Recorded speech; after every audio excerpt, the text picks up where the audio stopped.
Check. Magandang gabi po sa ating lahat. Malamig na gabi po. Tayo po ay tumayo muna at tayo po ay magbuklat po ng Bible.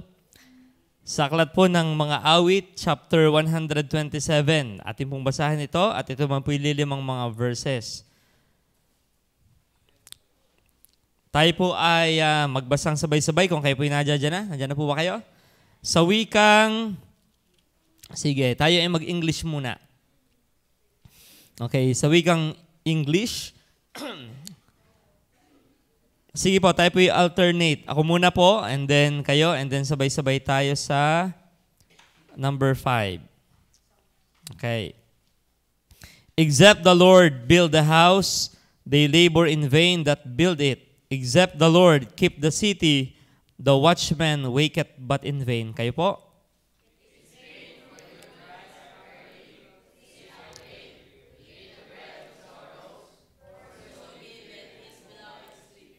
Law, children are a heritage of the Lord, and the fruit of the womb is His reward.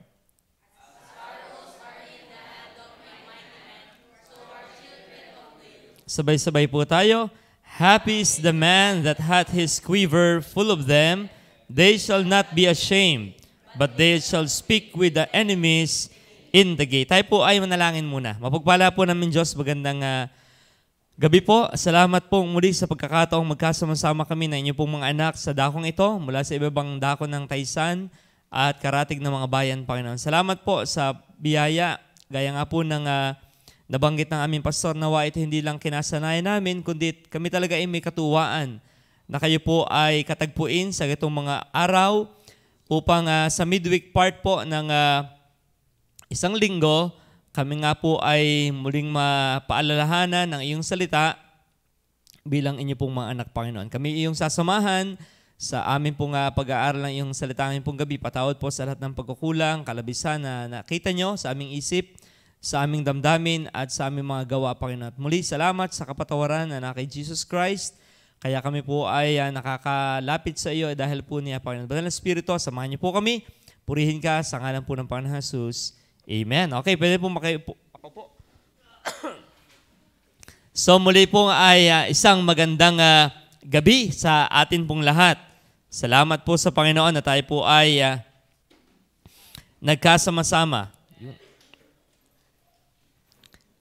At tayo po ay patuloy na tumatalakay tungkol po sa family. At yan po ay isang napakagandang usapin. Sa totoong buhay po, ang pamilya ang under attack ngayon. Sapagkat alam ng Diablo na pag nasira ang pamilya, masisira ang iglesia, masisira ang community, and totally masisira ang humanity. Kaya kung atin pong babantayan ang mga nangyayari sa ating paligid, talagang makikita nating si Satan ay slowly but surely ginagawa niya yung mga pang-demonyo niyang gawa para wasakin po ang mga pamilya. Okay? Kaya po, biyaya na tayo po may pag-aaral na ganito tungkol po sa ating pamilya. Pero meron po tayong dapat maliwanagan sa pag-aaral tungkol po sa pamilya. Sa awit 127, ito po ay introduction ng kaunti sa chapter na ito. Hindi ko lang kung nailagay diyan. Ang Psalms 127 po ay iba-ibang view kung ano ba ito. Kay Matthew Henry, na commentary, ito po ang nakalagay. This is a family psalm.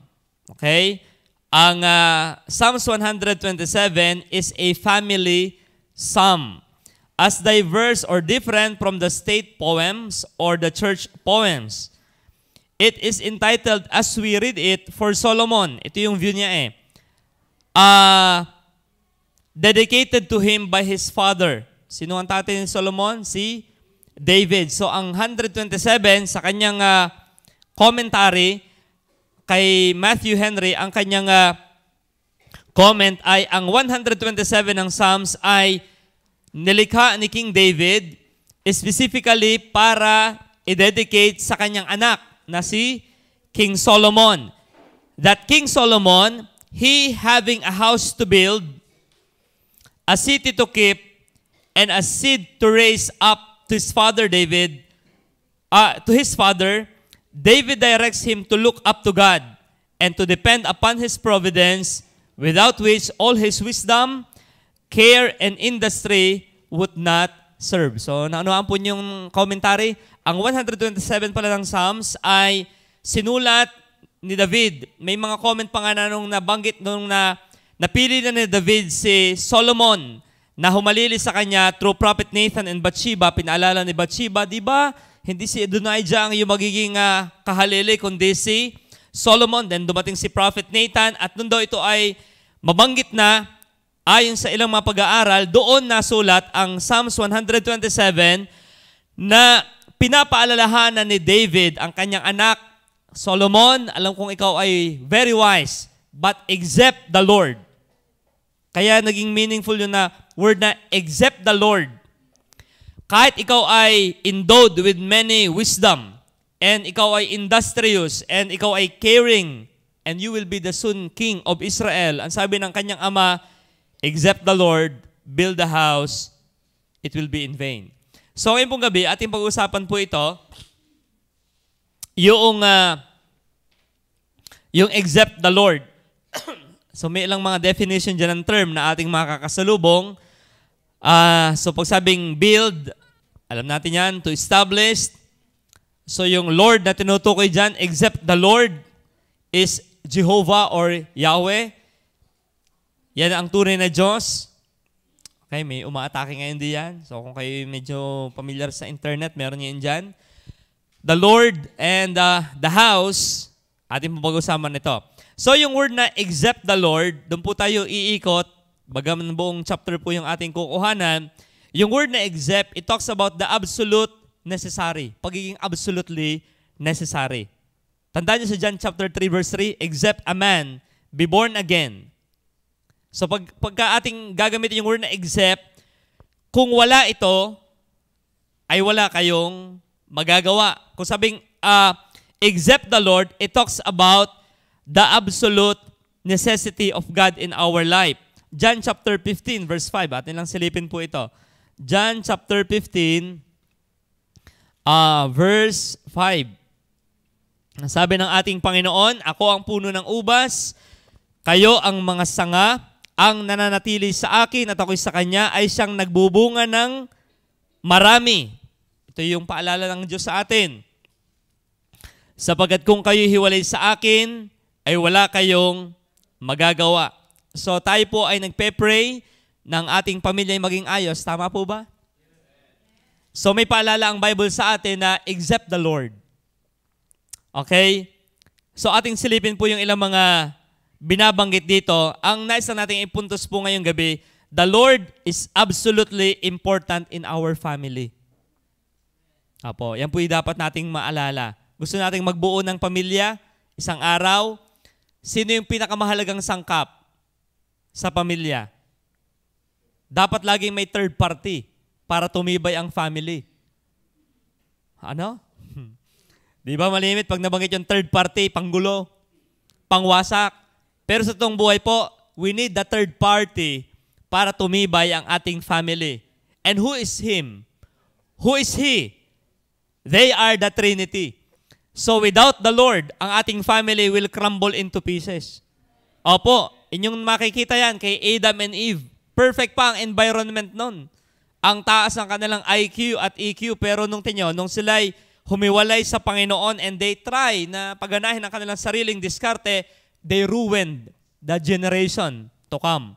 So kaya ngayon pong gabing ito, the Lord is absolutely important. Kaya yung word na except the Lord, it talks about na that the Lord is absolutely important sa ating mga buhay, lalo sa ating mga pamilya. So number 1 po, atin lang babagtasin naman po yung talata. Psalms 127, tayo po atin ang aralin ito.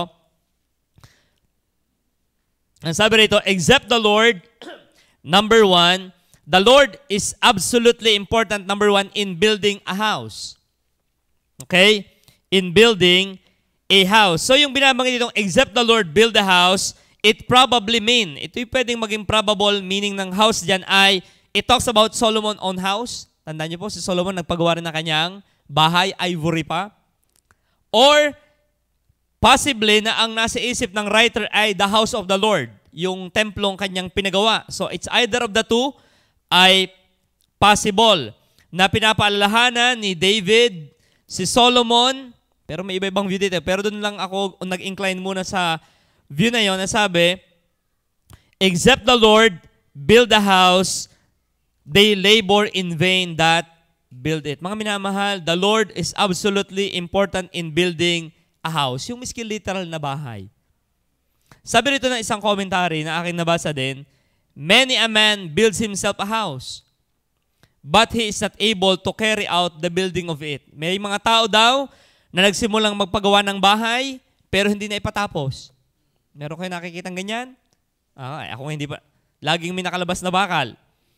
Or, ito yung mas worse, he dies before he is able to take possession of it. Okay? He dies before he is able to take possession of it. Yung yari na, kaso nung titira, dala na ang titulo, nabangga. Hindi niya na natirahan. So possible yun. That's very possible. Nabayaran mo na sa Pag-ibig, nabayaran mo na ang Camellia Homes, and then nung kukunin mo na ay nabangga ka. It can happen. Or, the building fails through unforeseen misfortunes. Ako po yung nakita ng mga structure sa Amerika na tinigilan na bakit lumulubog yung building.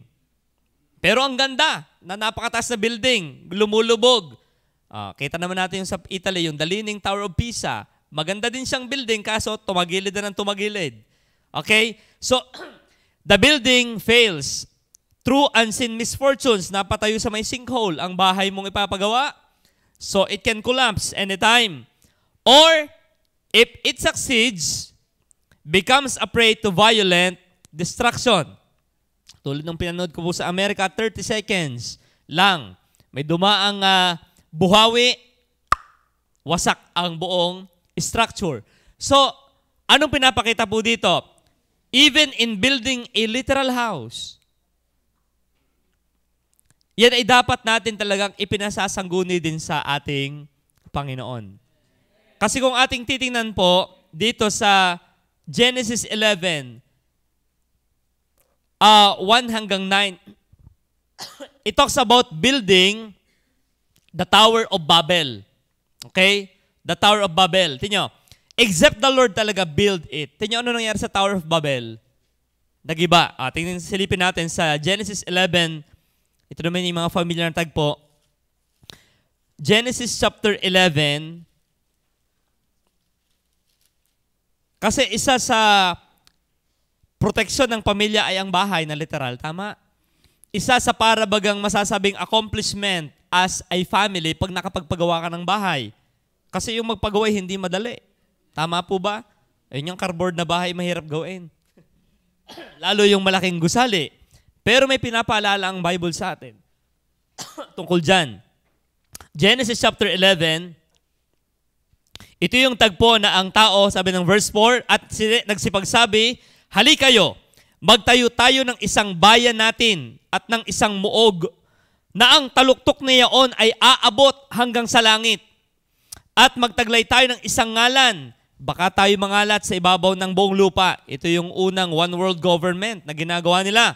Bumaba ang Panginoon upang tingnan ang bayan at ang muog na itinayo ng mga anak ng mga tao. At sinabi ng Panginoon, narito, sila'y iisang bayan, silang lahat ay may isang wika, at ito ang kanilang pinasimulang gawin. At ngayon walang makakasawata sa anumang kanilang balaking gawin. Hali kayo, tayo bumaba, at diyan din ay ating guluhin ang kanilang wika. Ano nangyari? Ano pat sila'y huwag magkatalastasan sa kanilang salita. Ganito pinanabog sila ng Panginoon mula riyan sa ibabaw ng buong lupa at kanilang iniwan ang pagtatayo ng bayan. Except the Lord build the house, they labor in vain that build it.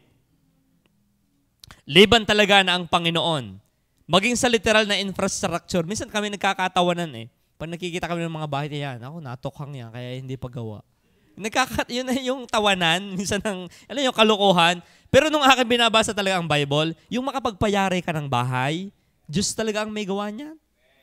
Opo, yung makapagpatayo kayo ng bahay, pero may paalala, ang Bible sa Genesis 11. Ito yung ating iiwasan, yung ganare. Hali kayo, magtayo tayo ng isang bayan at isang muog. Anong purpose? At magtaglay tayo ng pangalan. Sa verse 4, whose top may reach unto heaven, and let us make us a name. Yun yung delikado. Magpapagawa ng bahay, bakit? Anong iyong motive? Para tatapatan ko ang mga Ambani family, yung pinakamayaman ng India, na bahay pa lang ay ilang bilyong dolyar na. Hindi dapat talaga ganun.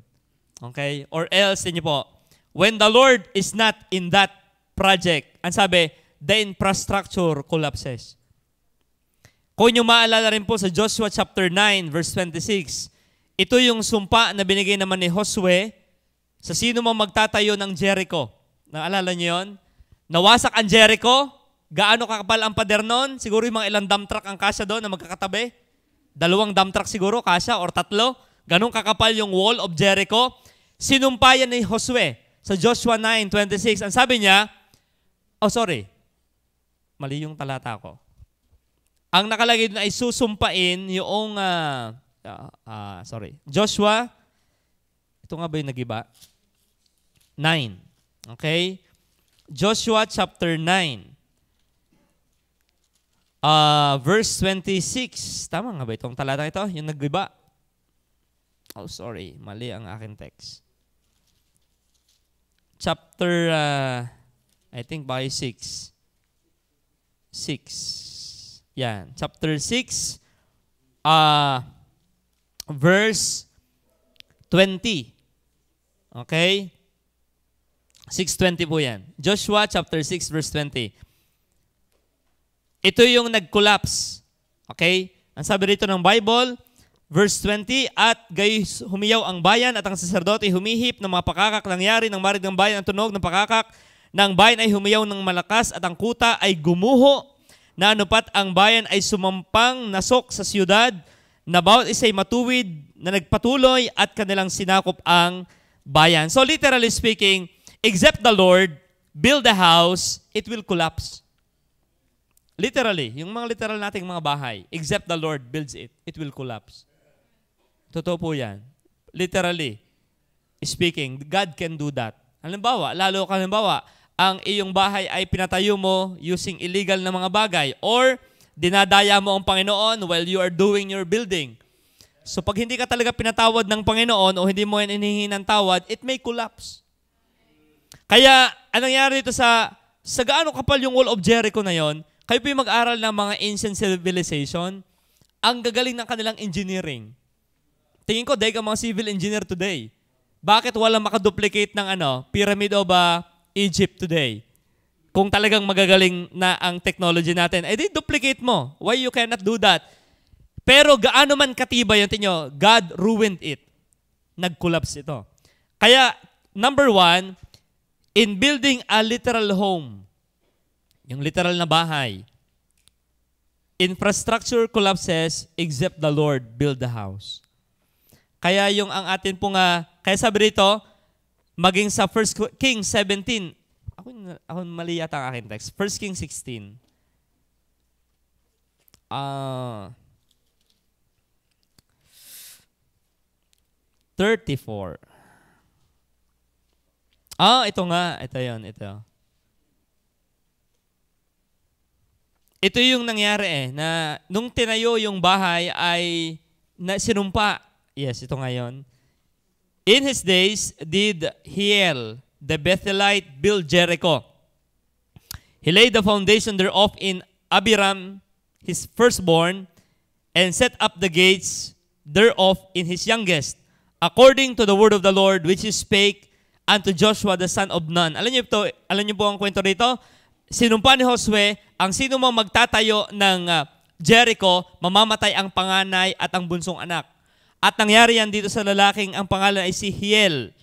Hiel, na lang ginawa ang pintuang bayan, namatay ang kanyang panganay, at nang nilagay ang foundation, namatay yung panganay, at nang tinatag na ang pinto, ang kanya namang bunsong anak ang namatay. So, ibig sabihin, except the Lord talaga build the house. Literally.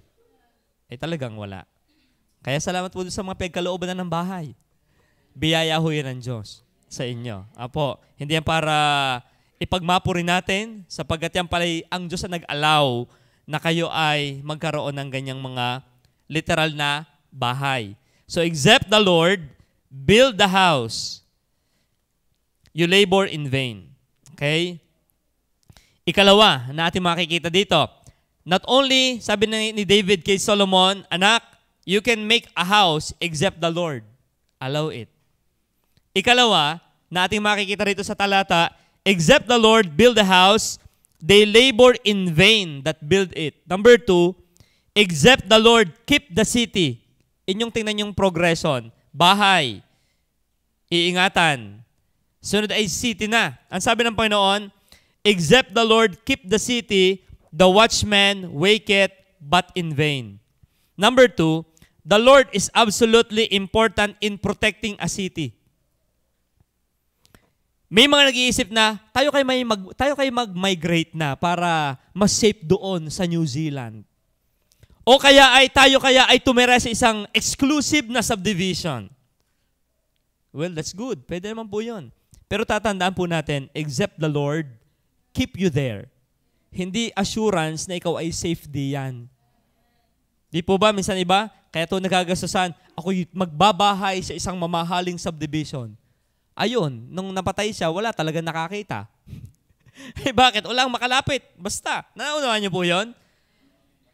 Yung iniisip mong dun ka safe, dun ka pa pwedeng hamak, except the Lord keep you safe. Yun po yung ibig sabihin lang ng Biblia. Kasi minsan may ganitong mga nangyayari na they assume na ang aking pamilya ay ligtas na pagka kami ay nasa sa Amerika. Kami ay nasa sa Europa. Kami ay nasa sa isang bansang matibay. Alam niyo po, wag tayo mag-iisip ng ganyan. Kasi ang talata ay maliwanag, except the Lord, keep the city.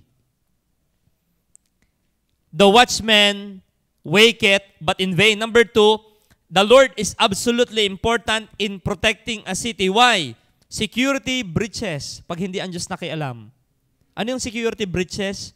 Breach. Nangyari kay Donald Trump. Napanood niyo po. Di ba? Napanood natin. Gaano ka-secured siya? Kung tutuusin. Hindi ka makakalapit dun basta. Talaga lang ang Diyos napakamagbiyaya. Millimeter. Tingnan, ang makikita natin dito, except the Lord talaga, protect you, pwede kang mapahamak. Kaya yung except the Lord na, hindi, ang ano ko yung aking pababantayan sa German Shepherd para wag mapahamak. Okay, nakasakay sa isang bulletproof na kotse. Salamat kung we can afford those things, pero wala dyan ang pag-iingat.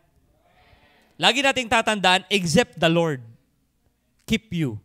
Kahit ikaw ay nasa isang maganda pang syudad, pwede yang mapahamak. Opo, ako yung minabasa na isang Filipina na pumatol sa mga afam-afam niya nakikita. Abay, pagdating doon ay ginayat sa United Kingdom. Pati ang kanyang anak na nakawitness ng krimen ay pinatay din at ibinaon sa sink sa lababo ng bahay. You see, except the Lord build you, kahit saan ka magpunta, you can never be safe. Kaya sabi rito ng Bible, except the Lord keep the city, the watchman waketh but in vain. Kaya po makikita natin sa katulad nga nito, yung nangyari sa Jericho, giniba ng Panginoon. Okay? So even yung protection ng lugar na meron tayo, Diyos po ang may hawak na yan. Yun po yung isang itukoy ng Bible sa atin. Kasi minsan, we are thinking na hindi naman masama ang mag-migrate if that is the Lord's will for your life. Pero yung ang idea ay the grass is greener on the other fence without considering God. Baka tayo ay nagmamali. Naalala po natin si Lot sa kwento na yan ng Bible.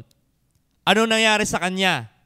Pinili niya ang tingin niya mukhang maganda para sa kanyang pamilya without considering the spiritual impact nito sa kanyang pamilya. Ano nangyari? Nawala ang kanyang asawa, nasira ang buhay ng kanyang anak, hindi maniwala ang kanyang mga manugang, Sodom and Gomorrah was ruined.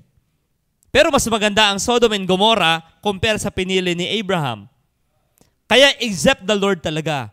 Wala nang Sodom and Gomorrah. Buhay pa ang Israel hanggang ngayon na pinili ni Abraham. So ang puntos natin, except the Lord keep the city, the watchman waketh, but in vain. Kahit marami tayong security, talaga ang pag-iingat ay nasa Panginoon pa rin. Naunawaan niyo po yan? So yun po yan yung mahalaga na prinsipyo. Kaya the Lord is absolutely necessary in our family. Sa literal nating bahay, ikalawa, ang pag-iingat ng ating pamilya, yung lugar na ating titirahan, tulad sa Taysan. Ay digay kung hindi tayo iingatan ng Panginoon, ay daanan to ng NPA eh. Nanawaan nyo yun? Ang Taysan ay may quarry. It can create sinkhole. Kasi may limestone quarry dito. Ay mga bundok, ay lahat ay candidate yan na maging bulkan. Ibig sabihin, kung hindi talaga iingatan ng Diyos, kahit saan tayo lumugar, wala tayong safe na masasabi. Yan yung preaching nung Amerikano, ni Pastor, yung invited last fasting, ni Stacy, yung isa, yung taga Kansas. Ano sabi niya? Dito ikaw sa Southern California, ang problema namin, wildfire. Bigla na lang nalingas ang mga puno, nagkaroon ng wildfire. Pag pumunta ka naman doon sa Kapatagan, sa Florida, hurricane naman. Napakalalaking mga buhawing galing sa dagat. Pag nagpunta ka naman sa Kansas, sa gitna, mga buhawi namang pagkakalalaki. Anong pinupuntos niya? Kahit saan ka magpunta, pwede kang mapahamak except the Lord keep us safe. Yun. Kaya di tayo magmalaking pastor. Ako'y wala ng church. Ako'y nag-state na. Ako'y nasa Australia na. Ako'y nasa New Zealand na. Hindi ko na kailangan. Huwag kang iimik ng ganyan. Why? Because except the Lord keep a watch over you. Kahit saan tayong lugar, we cannot be safe. Pero kahit tayo nasa sa puno ng payang-payang at kung saan tayo nakatambay, when the Lord is watching over us, we are safe. Opo, yan po yung kaya ito binabasa ko. Talagang kahit saan lugar, ang ligtas ay when God is with you. Kaya kung kayo mag-abroad, hindi po masama yan ha, hindi masama. Huwag nyo na ipagmamalaki, ako'y uunlad na. Mahahango na sa lusak ng kahirapan. Kaya ako'y papatol sa negrong Amerikano o kaya ay mapuputi. Meron mga ganyan ngayon. Alam nyo, wala. Ang Diyos talaga ang bahala. Kaya except the Lord. Okay? Build a house, protect a city, hindi talaga tayo mapapanatag. Ang Great Wall of China nga, nilikha, para huwag daw pumasok ang barbarian. Totoo naman, buo pa ang Great Wall of China. Bakit? Walang naging pagkawasak. Binayaran yung nasa gate. Huwag na namin wasakin yan. Aray, 100,000 yen. Yuan. Sige, pasok kayo. Attack. You see, talagang ang breach of security, except the Lord protect us, lagi lahat ng security natin will be breached. May CCTV na, kaya ako'y panatag. Paano kung makat ang wire niyan? May CCTV na ngayon may nawawala pa. You see? So, ibig sabihin, hindi yun ang nag-iingat talaga. Diyos ang nag-iingat. Nanawaan niyo po yun? So, yan po yan. Kaya, very important na sa ating pamilya, laging babalikan, sino ba ang bida? Sino ba ang magpapala sa atin? Diyos lagi. Anak, kaya tayo may bahay na ganito? Dahil ng Panginoon. Kaya tayo ay kahit nasa sang lugar, we are being blessed dahil ng Panginoon. Hindi yung ipamumulat natin sa ibang bansa, pwede kang pagpalain. No. Even in the Philippines, God can bless us. But God can also bless us outside the Philippines. Ang punto, God ang sentro. Hindi yung ang pag-asa mo'y abroad at hindi na si Kristo. O kaya si Afam na. Kaya may kachat ka lagi pagkagabi. Ito na ang mag-aahon sa lusak ng kahirapan. Okay, alam niyo ba yan? Yan yung babasa ko eh. Okay. So, building a house. Yan po yung napakahalaga. Protecting a city. Laging babalik natin, Lord, except you protect us. But when you are with us, Sabi ng Panginoon, the watchman waketh but in vain. Kahit may bantay, ang kaya lamang gawin magbantay, pero hindi kayang kontrolin ang mga mangyayari. Only God can control. Kaya yung sa ating mga anak po, talagang ang ating magagawa, ipanalangin lang talaga sila. Hindi mo, si Amber na lang, nauntog na, hindi ko naman kontrol lahat eh. Magiging aligagalang ako kung aking hahak. Ay, yung hahawakan mo lahat. Hindi kaya, Diyos talaga. Okay, so ipagpasa Diyos lagi. Okay, hindi yung, naalala ko po yung isang anak ng isang congressman, ang bahay ay talagang bulletproof. Bulletproof, ang dingding ay may wall, may bakal pa sa loob. Hindi mo talaga mapapasok yung babae. Kahit anong gawin mo, ay nasunog sa loob.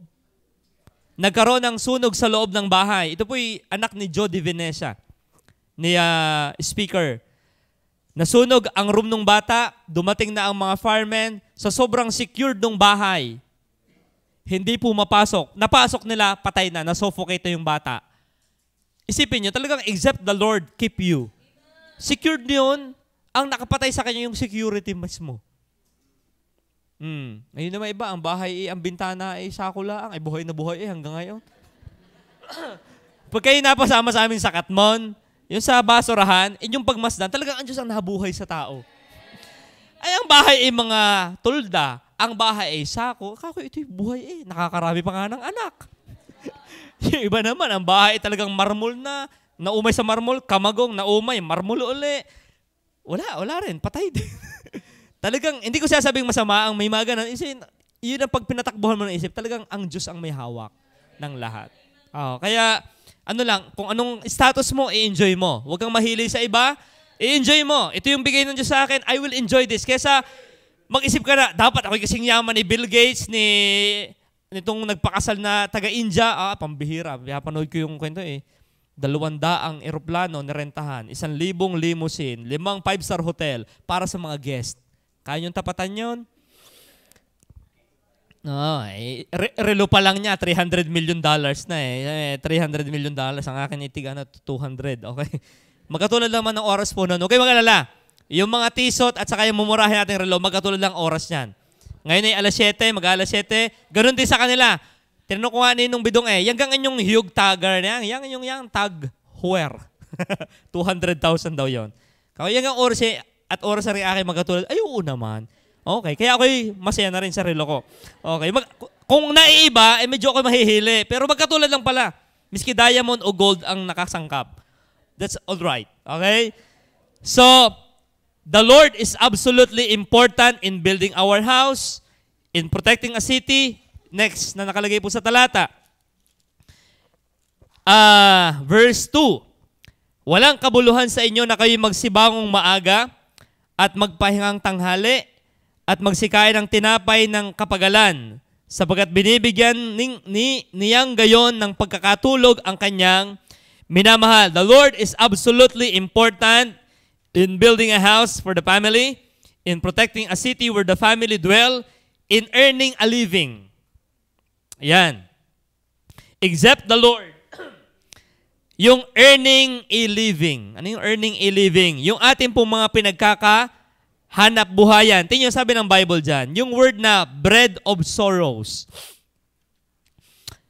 Tinapay ng kapagalan. Ang sabi ni Dr. John MacArthur, yung pagsabing bread of sorrow, it talks about painful labor. Yan. Painful labor. Ano ibig sabihin po natin dito? Except the Lord build a house, except the Lord keep the city, except the Lord bless your earnings. Ano ang mangyayari lang dyan? Lahat yan ay tinapay ng kapagalan. Kaya tingnan po, kayo nag-observe din naman, inyong tingnan yung mga nagtatrabaho na tao na walang Panginoon. Nakita ko po yung picture na mag-asawa ng isa sa pinakamayaman ng Pilipinas. Kilala niyo yun kung sino? Bumawa sila sa airport. Alam niyo ang mga mukha nila? Habang hila-hila yung kanilang mga baga.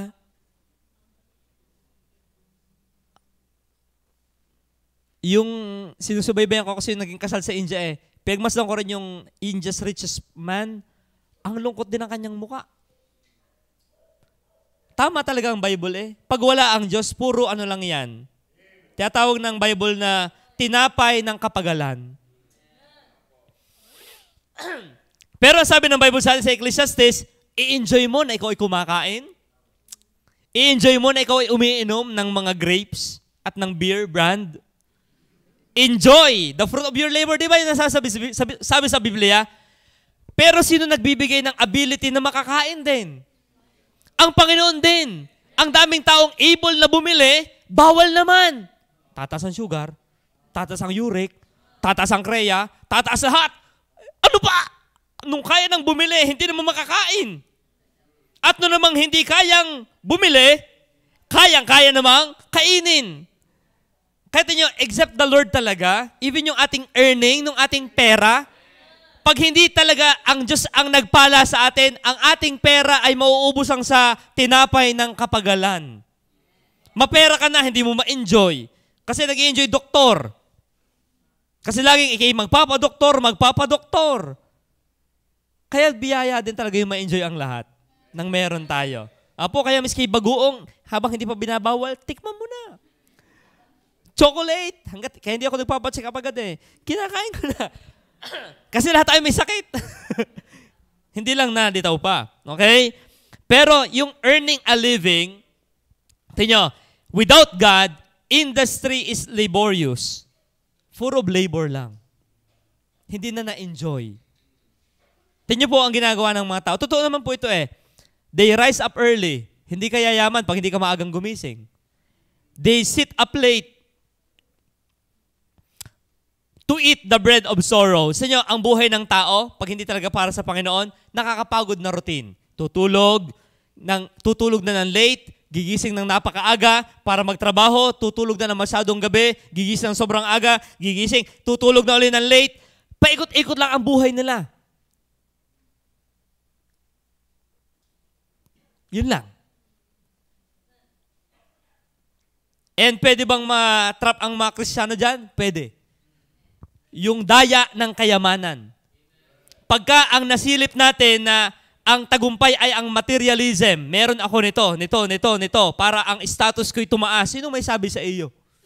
Sino may sabi na kailangan naka-iPhone ka para ang status mo'y tumaas? Sino may sabi dapat ang motor mo'y Ducati para masabing ikaw ay mahusay na lalaki? Sino may sabi na ang bahay mo dapat ay nasa Shangri-La, ang iyong unit, para masabing okay? Sino may sabi? Ay di mundo.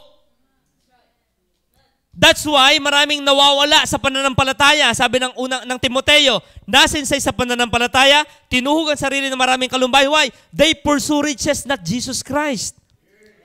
Kaya ito sana ipag-pray natin. Ang bitag talaga, hindi lang yung tayo naging mahirap para lumayo sa Diyos. Bitag din talaga yung ikaw yung inaunlad, pwede ka rin lumayo sa Panginoon. Talagang tayo tao talagang mahihina. Pag napahirap, mumurahin ang pambihirang buhay, are. Bega ako sa pamilyang ari pinanganak. Hindi naging mayaman. Pag sumubra namang yaman, hindi ko na kailangan ng payo ng pastor. Bible? Ayos na ang buhay namin. We are enough. Tingnan nyo talaga ang tao. Kaya sabi nga ng Proverbs, Lord, ako'y may hiling sa'yo bago ako mamatay.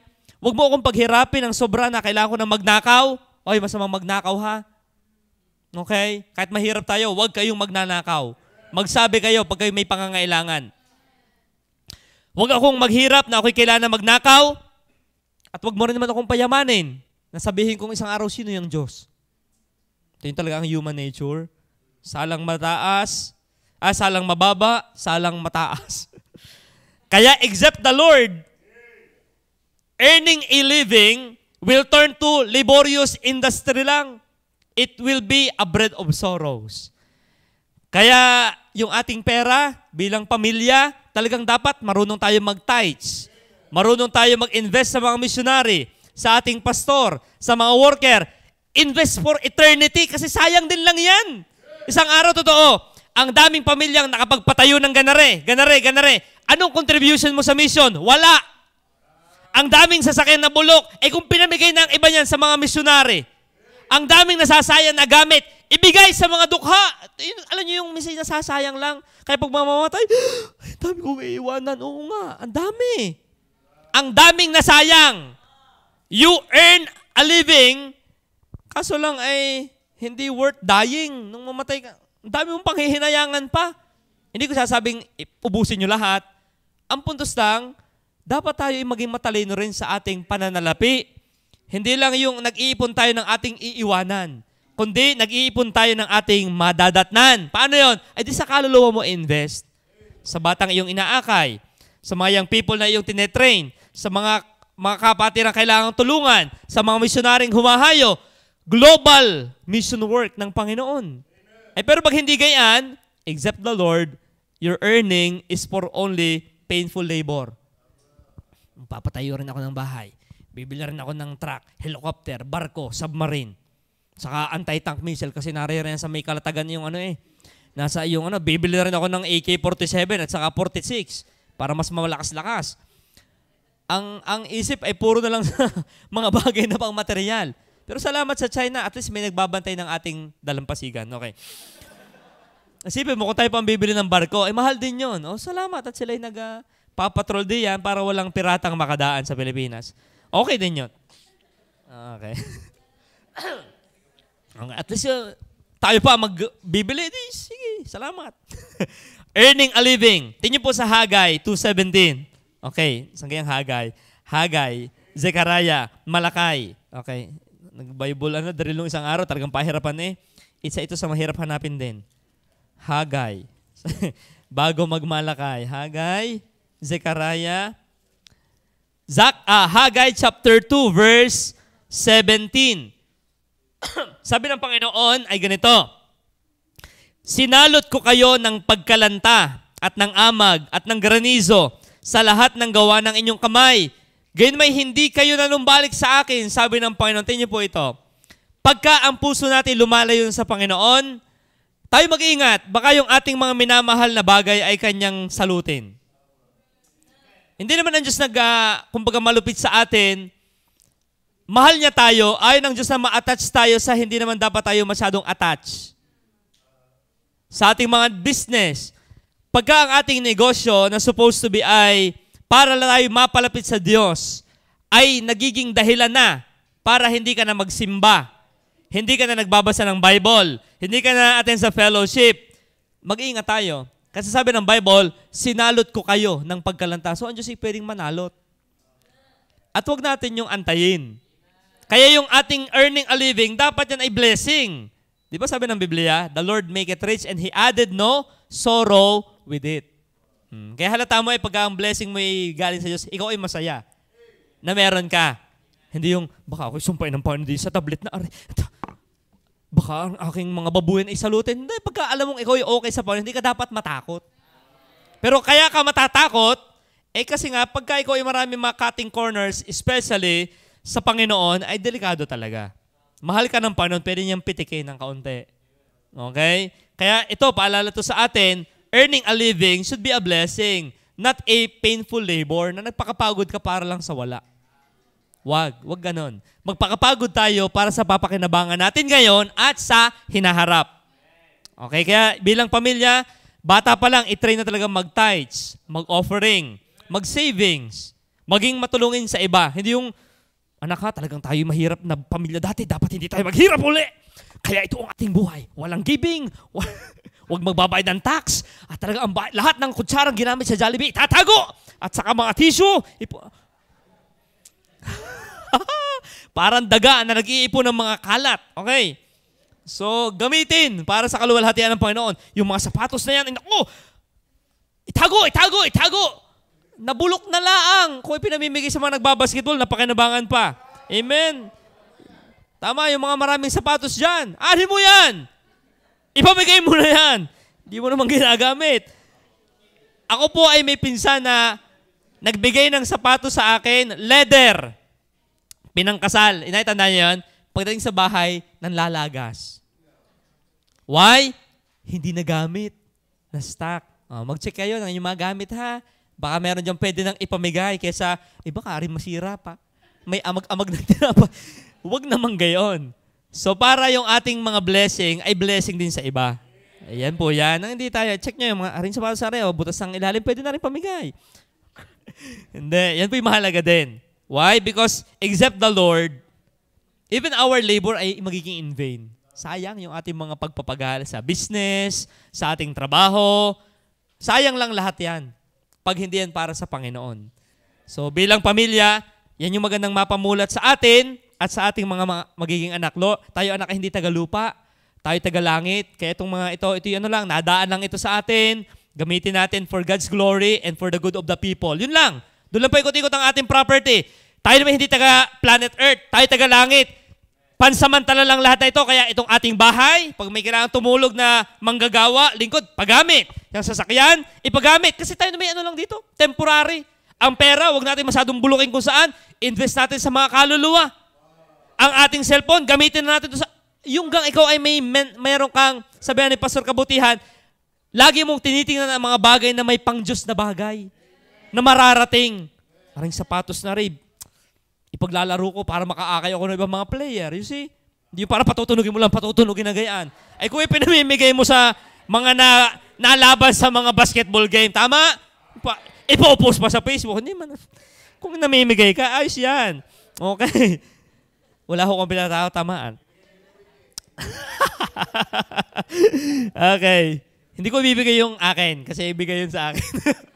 Hindi, totoo po yan. Yung magamit tayo ng Panginoon, yung simpleng mga bagay na pwede nating, we can turn yung temporal to eternal.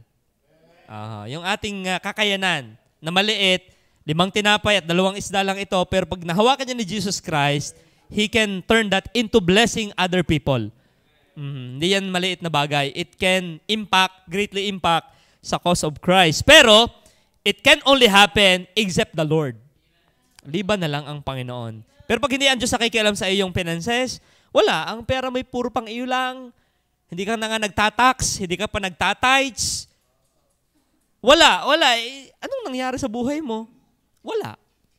Pero pag ikaw ay nagagamit ng Panginoon, ang iyong riches for His glory, nakakatuwa po yan. At alam ko namang marami sa inyong papayaman. Dapat maintindihan natin to habang tayo wala pa doon. Earning a living. Deuteronomy 8. May paalala rin ang Bible sa atin sa Deuteronomy chapter 8. Ito, maganda nitong talatang ito. Deuteronomy chapter 8. Paalaala ang gamot sa ating mga pamilya. Deuteronomy chapter 8, 11 hanggang 18. Mag-ingat ka na baka iyong malimutan ang Panginoon mong Diyos sa hindi mo patupad ng kanyang mga utos. Kailan ba nangyayari ang pagkalimot sa Diyos? Verse 12. Baka pagka ikaw ay nakakain at nabusog. Tingnan yan. Nakakalimot na. Nung busog na nung walang tinapay, give us this day our daily bread. Bigyan nyo kami ng aming kakanin at pati pang ulam. Nung meron na, nakakalimot na sa Panginoon. Ano pa ang pwede nating pag-ingatan na ito'y pwedeng magdulot sa ating makalimot? Nakapagtayo ng mabubuting bahay. Mga mabubuting bahay, madami ito. Houses at iyong natahanan. Pagka ang iyong bakahan, pati babuyan. Okay. At ang iyong kawan ay dumami. Okay. At ang iyong pilak at ang iyong ginto'y dumami. Ang iyong pera ay madami na. At lahat ng tinatangkilik mo ay dumami. Ito na ang tendency. 14. Ay magmataas ang iyong puso. Hindi naman agad kila yan Anong sinasabi ng pastor na yan? Ako'y lilipat sa CCF. Ako'y lilipat na ulit sa Katoliko. Ay go. Hindi muna nataas ay kilay. Puso muna. Puso. At iyong malimutan ang Panginoon mong Diyos na naglabas sa iyo sa lupain ng Ehipto. Nakalimutan mo ikaw ay naligtas lamang din. Sa bahay ng pagkaalipin. Alipin ka din naman ng walang kabuluhang buhay dati. Teka, nung nayaman na Bible study. Anong hayo-hayo? Hindi hagyan ako nakapagpabuti. Okay? Dahil mayaman na Anong sabi? Verse 17. At baka iyong sabihin sa iyong puso, hindi naman agad sa iba, sa iyong puso, naimik ka Kinakausap mo yung sarili. Ang aking, ito na ang problema ang aking kapangyarihan at ang lakas ng aking kamay ang siyang nagbigay sa akin ng kayamanang ito. Yun na yun. Kaya dapat lagi natin babalikan, except the Lord. Except the Lord. Lord, kung hindi ikaw ang nagbigay ng lakas, ng talino, sa akin, wala ako. I am what I am today by the grace of God. Yun lagi. Ako'y ako ngayon dahil lamang sa biyaya ng pag hindi natin inaalalay sa ating puso, tayo ay yayabang talaga. Tayo'y tao. Naku, Kuya Henry, ako hindi magyayabang. Ay, mayabang ka na no sinabi mo yun. Hindi ako magyayabang. Nagyayabang ka na nang sinabi mo yun. Di ba? Kaya anong gagawin? Verse 18, kundi iyong alalahanin ang Panginoon mong Diyos, sapagkat siya ang nagbigay sa iyo ng kapangyarihan upang magkaroon ka ng kayamanan, upang kanyang papagtibayin ang kanyang tipan na kanyang isinumpa sa iyong mga magulang, gaya nga ng sa araw na ito. Digi ang Diyos na may mapagbiyaya. Huwag niyo pong mamaliin na ang Diyos ay kontrang ikaw ay pagpalain materially. Hindi. Ang gusto lang talaga ng Panginoon, dapat siya ang mas mahal mo kesa sa pera mo, kesa sa tinatangkilik mo. Laging pag dumating ang blessing, Lord, I love you more than this. Yun yung maganda lagi nating, ikaw ay may blessing na dumating, Lord, mas mahal kita kesa sa laruang ito. May pera kang laksa-laksa, lagi mong ibubulong sa iyong puso. Kausapin, Lord, I love you more than this. Kasi pag hindi mo yun sinanay, may tendency na yung ibinigay, ang iyon ang mahalin. You will love what the gift more than the giver. Tayo'y tao, kaya dapat lagi natin yung inaalala. Ikaw ay may kotse na, Lord, mas mahal kita kaysa sa kotse pong ito. Kaya ito ipapagamit ko. Kung kailangan ipag-Bible study, kailangan gamitin ni pastor, kailangan gamitin ng mga kapatiran, ng emergency, this is for your glory. Hindi yung, wow, mahal ang krudo. Okay. Mahal naman nga talaga. Pero yan nga'y para sa Panginoon lahat. Baka maputikan sadya, nasa Taysan ka. Wala ka sa lipa. Tama? Ako magdudumi. Sadya, nasa Taysan pa tayo. Okay. Huwag kayong mag-alala. Pag ako. Okay. Sorry po, Lord. Nagyayabang na. Okay. Last. The Lord is absolutely important in building a house, in protecting a city, in earning a living. And huli po, nakalagay din sa ating talata. Di mo tayo naglalales yan sa kakontext niyan. 127. Sabi ng Panginoon, narito.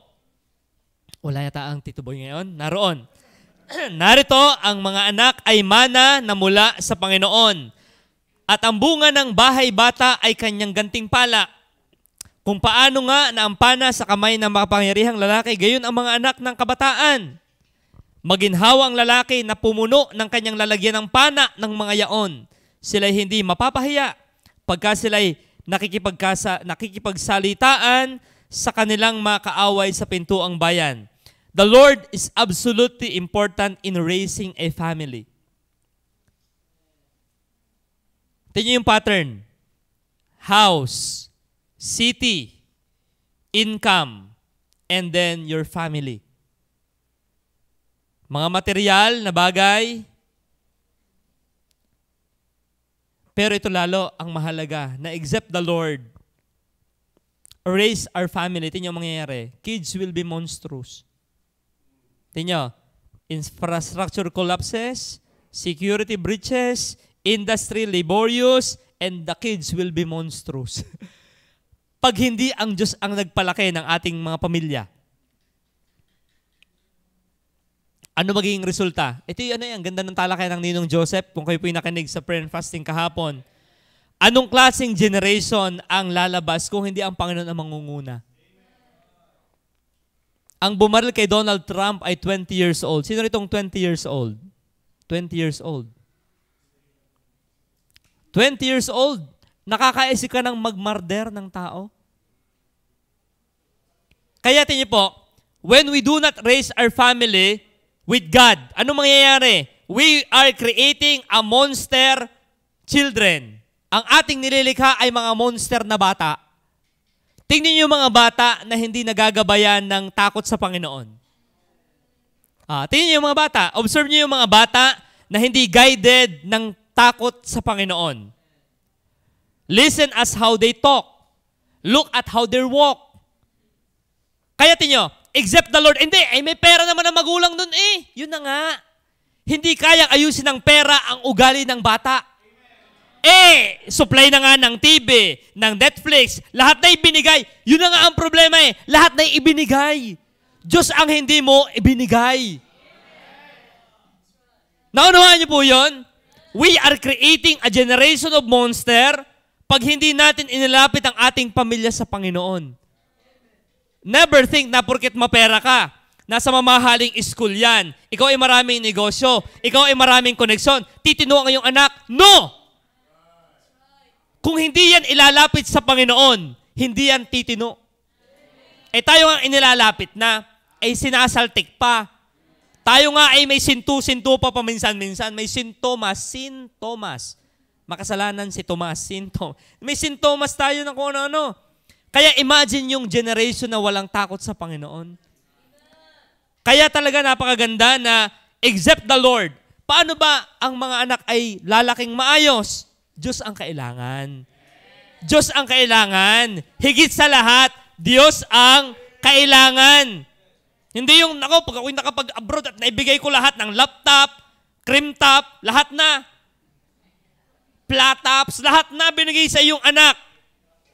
Pero wala ang persona ng Panginoon. Nabigyan mo ng pera. Nabigyan mo ng lahat ng mga kung anong mga bagay sa mundo. Without Jesus Christ, wala rin. Wala. Wala din po.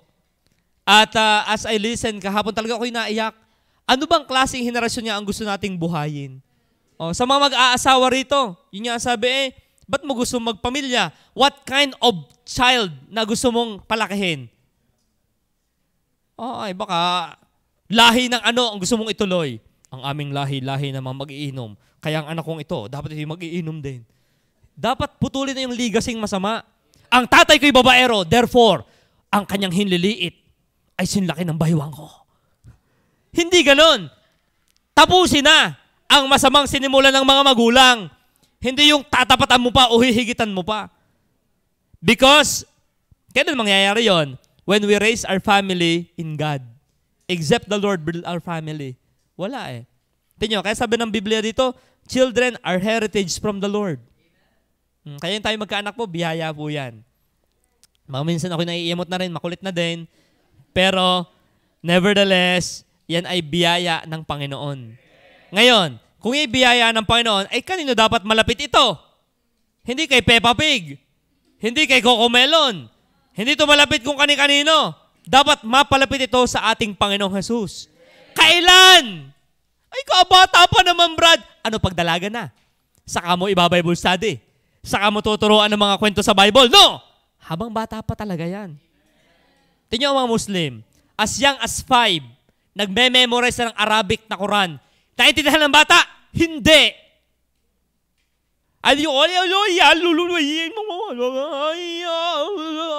Allahu Akbar. Pag tinanong mo yung mga yon, hindi nila intindihan. Pero wag ka. Pag ubinad na yan ang binata, are you willing to die for Allah? I am willing. Kill Israel. Kill Americans. Why? They raise a monster. Tayo, ano yung ating pinapalaki? Tiyan. Tiyan daw. Okay. So, okay din naman po yung paminsan-minsan. Pero ang sabi ng Bible, we need God. Except the Lord build the house, they labor in vain. Kaya yung pagpapalaki ng mga bata, yan po ay Diyos din ang ating kailangan. Tingnan sabi, kung paano ang mga pana sa kamay ng makapangyarihang lalaki. Kaya ang halaga na, yung pana, hindi naman yan tatama pag hindi mo muna iniaro At dapat nasa kamay ng magaling na archer para maganda ang kanyang trajectory. Pero ito, once na napakawalan mo na yan, hindi mo na yung control. Pero kung tama ang paghaltak mo dyan, tama ang aim niyan, at nung binitawan mo sa mundo, malamang sa malamang, na tama rin ang pupuntahan niyan. Pero minsan ba't hindi tumama? Kasi kung saan natin tinarget, anak, magpapakayama ka din ha. Anak, mag-artista ka kaya ang ganda mo Anak, bagay ang boses mo sa tawag ng tanggalan. Kung saan itinatarget ang mga bata. Pero kung i-aim, bata pa lang, anak, linggo ngayon. Saan tayo? Simbahan. Oy, may pera ka. nakapamasko ka, kanino punta? Sa mami po. Hindi ganon. Mag-giving ka. Scam yun, okay?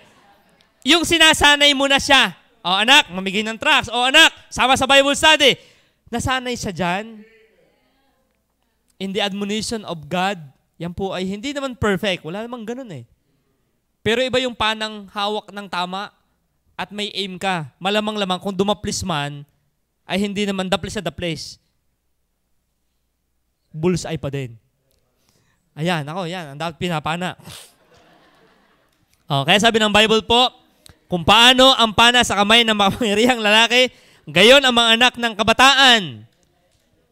Maginhawa ang lalaki na pumuno ng kanyang lalagyan ng pana ng mga gayon. Kung kayo po pwede pa mag-anak, mag-anak pa pala ka dapat kayo? Ay, makinig po kayo. Sabi sa Bible, kung paano ang mga pana, kaya pala maganda, maraming anak. Mga pana, hindi pana lang, mga pana na mula sa Panginoon. Gayon ang mga anak ng kabataan. Maginhawa ang lalaki na pumuno ng kanyang lalagyan ng pana ng mga yaon. Yan, talagang kaya kung kayo po kaya rin mag-anak ng madami, go and multiply. Okay. Why? Because we want to raise a generation na mapagmahal sa Panginoon. Pero kung mag-aanak ka na hindi mo gustong ilapit sa Panginoon, tama na. Tama na. Dadami lang ang problema ng lipunan. Okay, kaya po ngayon pong gabi, lahat ng yan, saan yan babalik? Lahat yan ay babalik sa Panginoon. Except the Lord. Kaya, except the Lord, we cannot build a house. Except the Lord, we are not protected even in our city. Except the Lord, our earning will only be a burden. Except the Lord, hindi natin mapapalaki ng tama ang ating pamilya. Pero ito yung mga gandang balita. With the Lord, lahat ng ito ay magiging maayos. With the Lord. Kaya in conclusion, knowing, loving, and obeying the Lord will always be the key to a happy and fulfilled family. Walang iikutan eh. Laging babalik tayo dun sa katotohanan ng paano ka nga ayos ang pamilya? By knowing God, by loving God, and by obeying God. Doon lang iikot yon. Kilalanin ang Diyos para matutunang mahalin at pag mahal mo na, madali mo nang sundin. Doon lang iikot yan. Pero pagka magtatagumpay ang anak ko, pag napaganari ko, well, try mo. Dahil may nabanggit na si David sa kanyang anak, anak, alam ko ikay matalino, but except the Lord. At kita naman natin nangyari kay Solomon as we conclude. Tingnan nyo ang nangyari kay Solomon. Hindi niya inintindihan sabi ng kanyang tatay. Nawasak ang kanyang kingdom na tinayo. Ang kanyang anak na si Rehoboam ay hindi sumunod sa payo ng matatanda. Na-divide ang kingdom. Ang ganda ng wakas ng kanyang daddy, ang wakas niya ay mapangit. Why? Nakalimutan natin niya yung sabing, except the Lord. Lagi ang turning point, ang point of contact ng ating buhay is the Lord. Kaya ang ating pamilya po, our family really needs the Lord. Kaya bilang tatay, we need to be godly father. Bilang nanay, maging godly mother. Bilang mga anak, godly children. Wala nang iba. Sapagkat tayo nasa mundong ito, and we need the Lord always. Let's remember, the Lord is absolutely important in our life. In all aspect of our life. Tayo po'y manalangin. Heavenly Father, salamat po